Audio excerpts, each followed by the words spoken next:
A reading from the book of Judges, chapter 15. After a while, at the time of the wheat harvest, Samson went to visit his wife, bringing along a kid.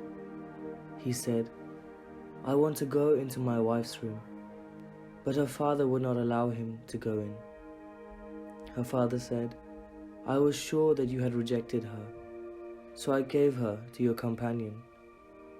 Is not her younger sister prettier than she? Why not take her instead?"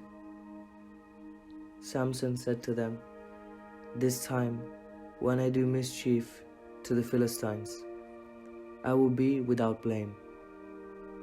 So Samson went and caught 300 foxes, and took some torches, and he turned the fox's tail to tail, and put the torch between each pair of tails. When he had set fire to the torches, he let the foxes go into the standing grain of the Philistines, and burned up the shocks and the standing grain, as well as the vineyards and olive groves. Then the Philistines asked, "Who has done this?" And they said, "Samson, the son-in-law of the Timnite, because he has taken Samson's wife and given her to his companion." So the Philistines came up and burned her and her father. Samson said to them, "If this is what you do, I swear I will not stop until I have taken revenge on you." He struck them down, hip and thigh, with great slaughter, and he went down and stayed in the cleft of the rock of Etam. Then the Philistines came up and encamped in Judah, and made a raid on Lehi. The men of Judah said, "Why have you come up against us?" They said, "We have come up to bind Samson, to do him as he did to us." Then 3,000 men of Judah went down to the cleft of the rock of Etam, and they said to Samson, "Do you not know that the Philistines are rulers over us?" "What then have you done to us?" he replied. "As they did to me, so I have done to them," they said to him. "We have come down to bind you, so that we may give you into the hands of the Philistines." Samson answered them, "Swear to me that you yourselves will not attack me." They said to him, "No, we will only bind you and give you into their hands.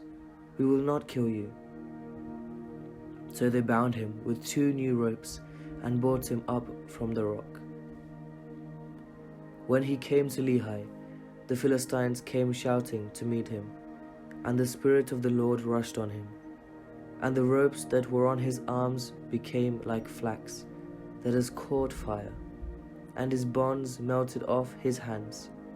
Then he found a fresh jawbone of a donkey, reached down and took it, and with it he killed 1,000 men. And Samson said, "With the jawbone of a donkey, heaps upon heaps. With the jawbone of a donkey, I have slain 1,000 men." When he had finished speaking, he threw away the jawbone, and that place was called Ramath Lehi. By then he was very thirsty, and he called on the Lord, saying, "You have granted this great victory by the hand of your servant. Am I now to die of thirst and fall into the hands of the uncircumcised?" So God split open the hollow place that is at Lehi, and water came from it. When he drank, his spirit returned, and he revived. Therefore it was named En-Hakkore, which is at Lehi to this day. And he judged Israel in the days of the Philistines 20 years.